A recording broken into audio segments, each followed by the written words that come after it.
ini di Morning Briefing. Sebelumnya saya ingin mengucapkan minal aidin wal faizin, mohon maaf lahir dan batin.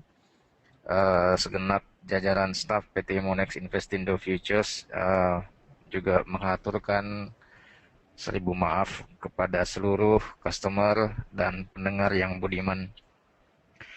Oke, untuk pagi hari ini morning briefing kita akan mulai dari data ekonomi dari tiga negara yang cukup dominan penting. Tadi sudah disampaikan Pak Dwi Aviono dari Australia, sudah dirilis data trade balance, angkanya positif di minus 1, sekian billion Australian dollar, artinya ada peningkatan neraca ekspor di Australia dengan konsekuensi dari pelemahan Australia yang terjadi dalam 2 minggu terakhir. Kemudian nanti juga akan dirilis tingkat suku bunga dari Reserve Bank of Australia dari 2,5%, forecastnya 2,5%. Walaupun minggu lalu diprediksi RBA akan juga memangkas suku bunganya. Di kawasan regional Asia Pasifik, kami kira dari tekanan Indonesia yang suku bunga di atas 7%, Australia diprediksi kemungkinan akan tetap mematok suku bunganya 2,50% nanti di jam 11 kalau nggak salah. Nanti kita lihat datanya. Kemudian dari Inggris, dari belahan bumi Eropa, hari ini juga akan dirilis data service PMI. Forecastnya 58,1 dalam satuan angka indeks. Ini diprediksi sedikit positif yang akan memicu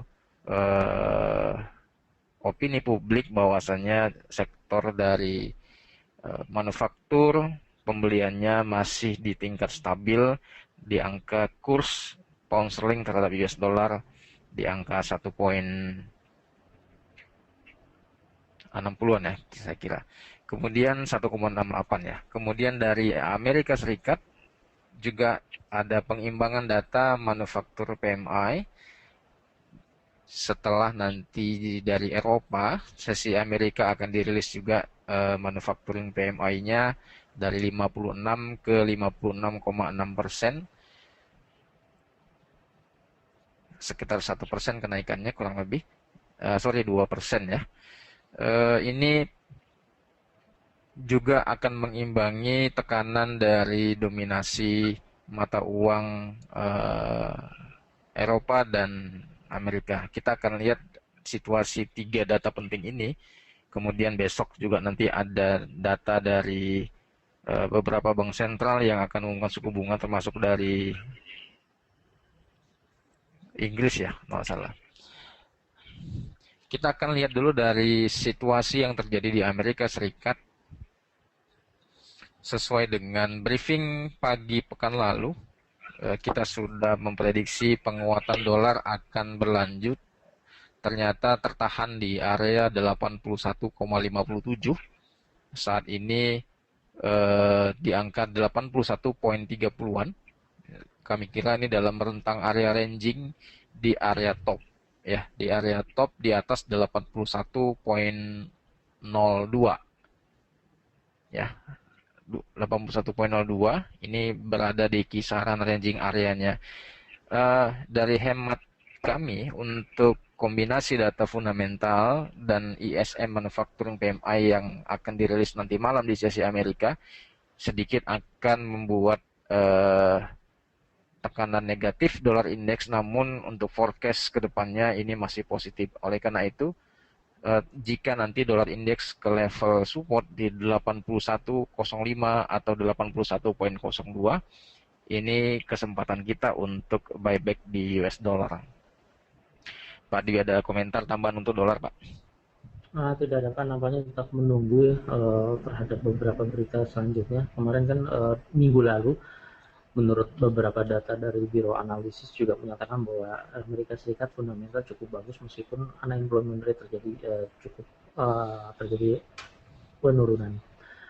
Dan sekarang nampaknya juga kemarin volume transaksi kelihatan kecil apabila kita melihat dari sisi candle juga kecil. Hari ini juga masih berada di tengah-tengah dari hari high maupun low dari kemarin maupun 2 hari yang lalu. Silakan Pak Fauzi. Oke, sekali lagi teman-teman, performa US dollar indeks yang positif di atas level 81.00, kami kira ini akan masih tetap terjaga dalam outlook 1 dan 2 minggu ke depan, sebelum ada statement dan komentar dari Janet Yellen ataupun beberapa dari petinggi bank sentral negara bagian Amerika Serikat. Untuk sementara skor fundamental di US dollar kita beri angka yang positif. Kemudian untuk Australian US dollar, sesudah data rilis trade balance tadi, kita lihat dulu data dan harga pergerakan pekan lalu. Kemudian anjlok di bawah level 0,9320-an, sekarang di angka ini ya, sempat menyentuh angka 0,9270-an. Untuk di Australian US dollar ini memicu trade balance yang angkanya positif. Kami kira untuk kedepannya dan estimasi dari suku bunga Australia yang sekarang di 2,5%, jika nanti RBA mematok suku bunganya tidak berubah atau unchanged, maka fluktuasi range area akan masih terjaga di level 0,9300 dan support di 0,9200. Jadi range targetnya adalah ke bottom yang neckline di area sini.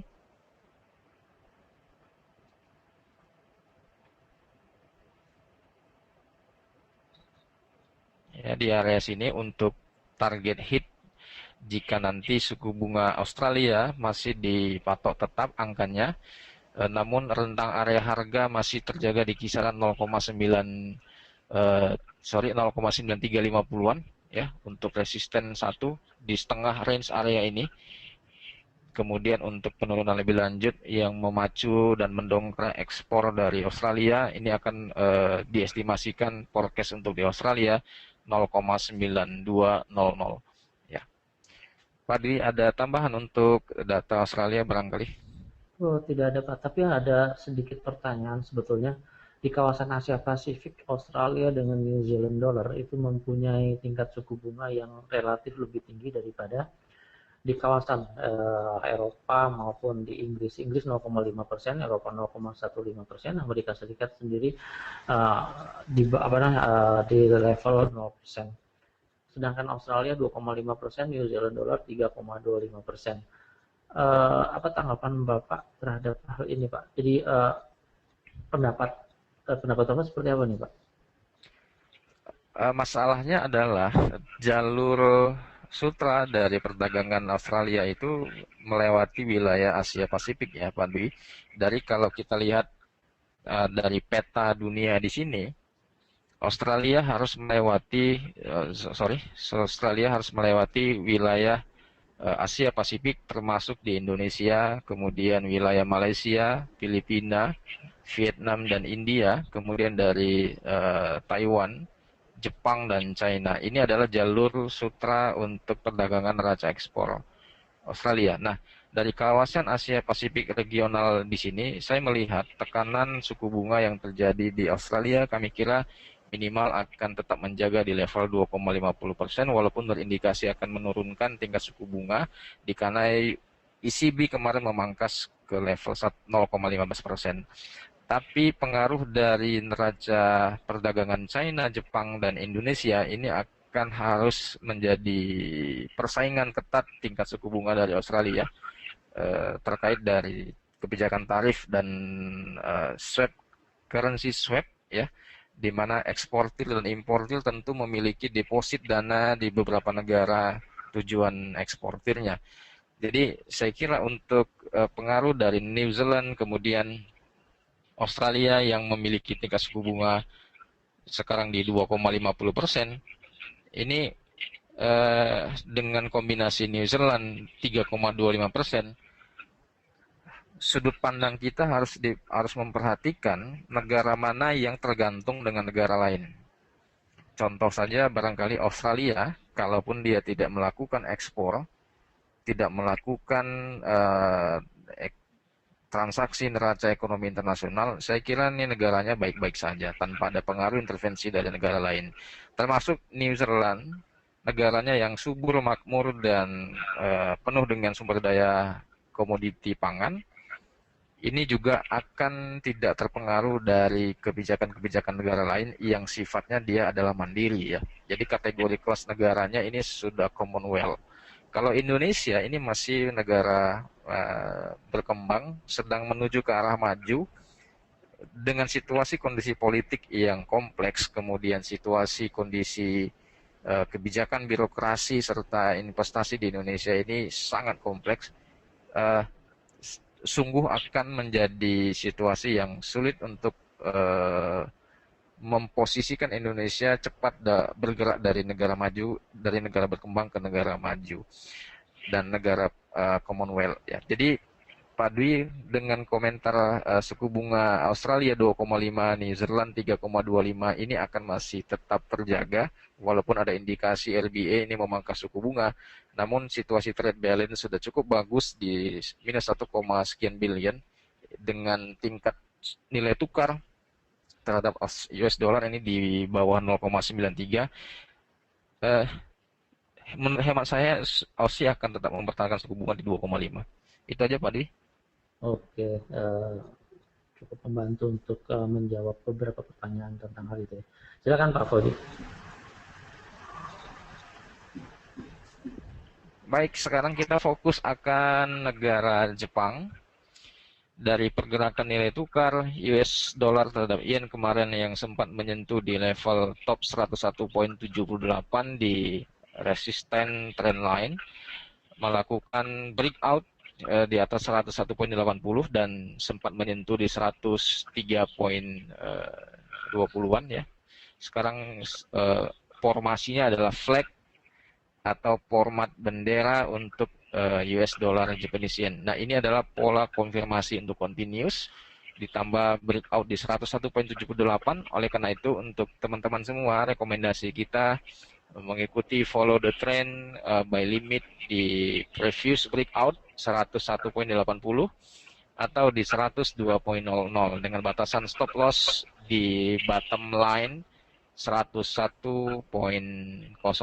Nah, ini memang cukup jauh stop loss-nya, namun inilah kondisi untuk di USDN.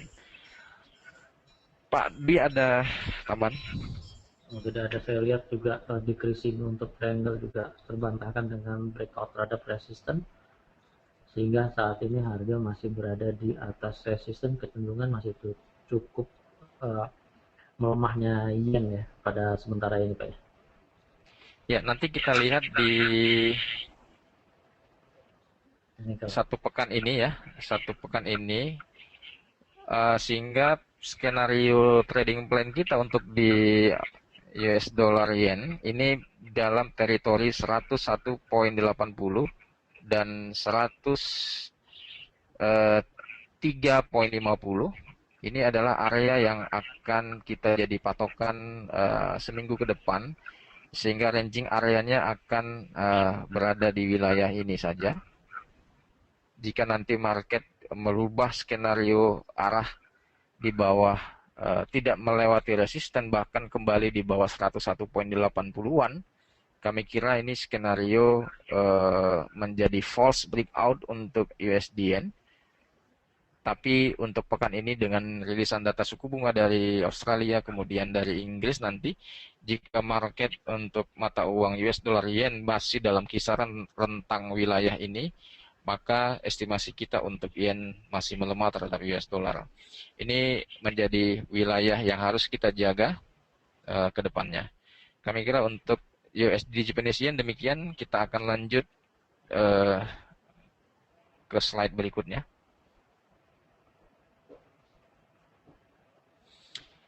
Untuk euro belum ada komentar, walaupun situasi di Portugal yang memaksa pemerintah kembali membailout satu bank besar di Eropa ya, Banco of Spirito ya, kalau tidak salah itu.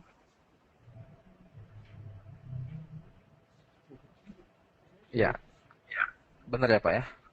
Iya. Banco Espirito ya. Di Portugal yang di bailout oleh pemerintah. Situasi ini persis sama saya gambarkan pada saat Indonesia. Pemerintah belum bailout Pak, masih belum ya? Belum. Ya. Tapi di Monex ini saya baca ini ada nih Pak, setelah Portugal membailout Banco Espírito ya di Monex Daily hari ini. Itu. Ya nanti kita cek lagi. Cuman situasi ini saya gambarkan persis sama dengan apa yang terjadi di Indonesia pada saat Indonesia pemerintah membailout Bank Senturi. Kisaran level rupiah pada saat itu di angka 9.000. Kemudian terjadi sebuah kecemasan ekonomi yang menyebabkan rupiah melemah dari 9.000 ke 12.000, terdeviasi hampir 30% sejak 2 tahun terakhir. Apakah ini juga akan menjadi pola sama terhadap di Uni Eropa, ditambah suku bunga yang melemah, kemudian adanya action dari pemerintah membailout bank-bank yang mengalami krisis likuidasi, sehingga situasi ini nantinya jika sama persis dengan apa yang terjadi di Indonesia, besaran persentase dari pelemahan euro ini akan cukup besar juga. Untuk itu level support yang menjadi target kita di 1.30 ini masih menjadi incaran target para traders. Anda juga nanti bisa melihat beberapa berita di internet dan beberapa sumber lainnya bahwasanya banyak para traders menempatkan posisi short di euro yang sebenarnya sudah terjadi dari 2 pekan terakhirnya. Ya, kemudian ada rilis lagi data bahwasanya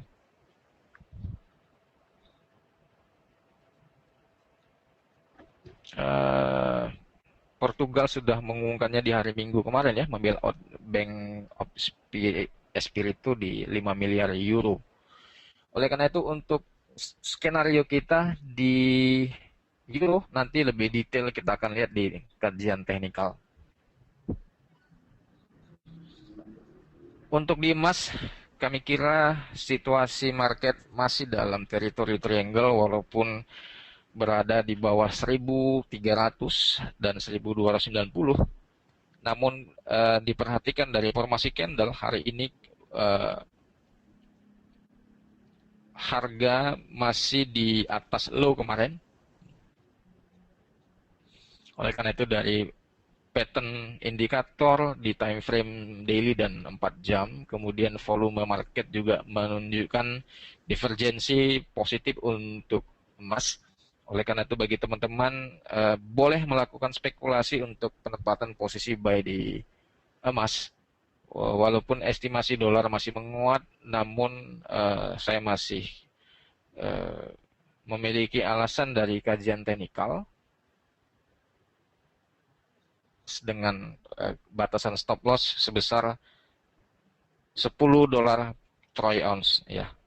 Berarti penempatan buy di 1.288 dan stop loss di 1.278. Namun spekulasi cepat ini bukan memberikan sebuah jaminan pasti kenaikan untuk emas, hanya berdasarkan dari kajian analisa teknikal dari data divergensi market emas terhadap dolar.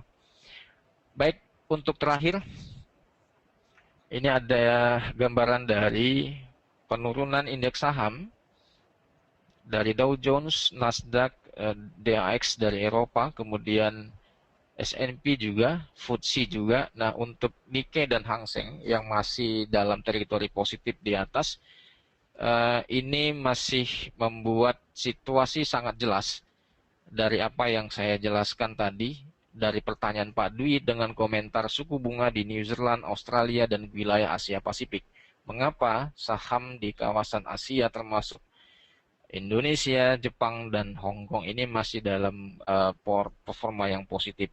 Namun di wilayah Eropa dan Amerika, indeks ini sudah mengalami penurunan yang cukup mengagetkan banyak pihak 1 minggu terakhir ini. Walaupun dari rilisan data mengenai Berkshire Hathaway dan lain-lain sebagainya laporan earningnya positif, namun kami kira ini adalah anomali positif dari pasar yang menyikapi psikologi market yang sudah overvalue untuk di indeks saham Amerika dan Eropa. Demikian morning briefing pagi hari ini Pak Dwi. Barangkali ada pertanyaan, kita akan selesaikan saja dulu. Untuk di teknikal, saya kira untuk di euro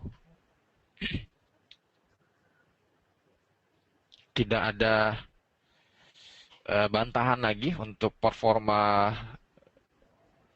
euro yang zonanya adalah negatif ya. Baik, untuk situasi berikutnya untuk di euro tinggal menunggu di resisten berapa untuk penempatan posisi sell limit ya. Baik, untuk berikutnya kita akan coba lihat dulu di Nikkei. Harga masih di top 15.430 dari wilayah yang saya gambar ini, tidak menyentuh 15.900, artinya situasi positif untuk di minat investor dalam mengkoleksi saham-saham di Jepang ini tertahan sedikit dari apakah dipengaruhi dari faktor psikologis melihat situasi di Amerika dan Eropa. Namun untuk pattern saya masih based on downtrend ya, dengan area skenario berubah uptrend jika market di atas teritori 15.900 dan 16.000. Untuk sementara sebelum melewati area ini, posisi buy masih jauh api dari panggang. Saya masih lebih prefer posisi sell untuk di Nikkei. Baik, untuk di Hang Seng, dengan flat dan stabilnya nilai tukar Australia terhadap Yuan dan nilai tukar Amerika Serikat terhadap Yuan di angka 7, sekian untuk Yuan terhadap US dollar, 1 dolar. Nah, sehingga neraca trade balance di China ini terjaga, dan Hong Kong sebagai negara satelit dari negara China menggambarkan performa indeks saham yang cukup positif, namun areanya sangat sempit. Kami kira untuk trading plan untuk di Hang Seng lebih baik menggunakan time frame kecil di 1 atau di 15 menit. Ya, saya contohkan begini, saya masih hanya bisa memberikan sebuah ilustrasi untuk transaksi jangka pendek. Dari peak and trough fluktuasi Hang Seng, kita melihat di sini ada wave area 250 poin. Kemudian di sini juga 230 poin. Di sini juga 200 poin kurang lebih. Ya. Ini 250, 230, 200 kurang lebih. Kemudian di sini juga 200 kurang lebih. Nah, di sini ada 200 kurang lebih juga. Oleh karena itu, untuk strategi trading market atau trading plan untuk di Hang Seng, dengan mengkombinasikan titik resisten, kemudian support dari formasi terakhir, kita bisa mengkombinasikan dua titik resisten dan support ini yang semakin melebar ya, wedges, sehingga patokannya adalah 250 poin untuk area terbesar dari peak and trough, puncak dan lembah untuk Hang Seng. Jika nanti range area Hang Seng hari ini terbentuk sebesar 200 poin up, Anda bisa melakukan sell. Atau jika nanti Hang Seng bergerak 200 poin down, Anda bisa melakukan buy Hang Seng. Saya kira untuk analisa technical trading plan untuk di Hang Seng hari ini demikian, Pak Dwi. Bisa disimpulkan, Pak Dwi? Oke, saya sudah terupdate dengan Portugal ya tadi, ternyata telah mengumumkan untuk payoff 5 miliar euro, sehingga membawa pengaruh yang cukup negatif terhadap DAX. Tadi saya lihat juga cukup signifikan turunnya, bahkan untuk pairs untuk euro dolar sendiri sudah mengalami penurunan yang cukup tajam. Ini indikasi bahwa salah satu pemerintah negara Eropa ikut campur dengan masalah swasta. Juga terindikasi bahwa terjadi gonjang-ganjing ekonomi lagi di Eropa untuk sehingga bisa diprediksi volatilitas akan meningkat untuk pergerakan pasar euro maupun yang terpengaruh olehnya. Jadi kesimpulan yang bisa didapat adalah memang betul bahwa tren yang terjadi di euro lebih memantapkan dalam keadaan posisi short dalam menengah dan jangka panjang untuk ke depannya. Kemudian juga kita bisa memanfaatkan dari pergerakan koreksi, setiap koreksi dengan time frame yang lebih kecil terhadap pergerakan harga tersebut. Kemudian dari Hang Seng juga terlihat pasar Asia masih didominasi dengan keputusan yang cukup positif terhadap pergerakan harga untuk Hang Seng sendiri. Secara jangka pendek dapat dimanfaatkan untuk pengambilan posisi buy dan sell.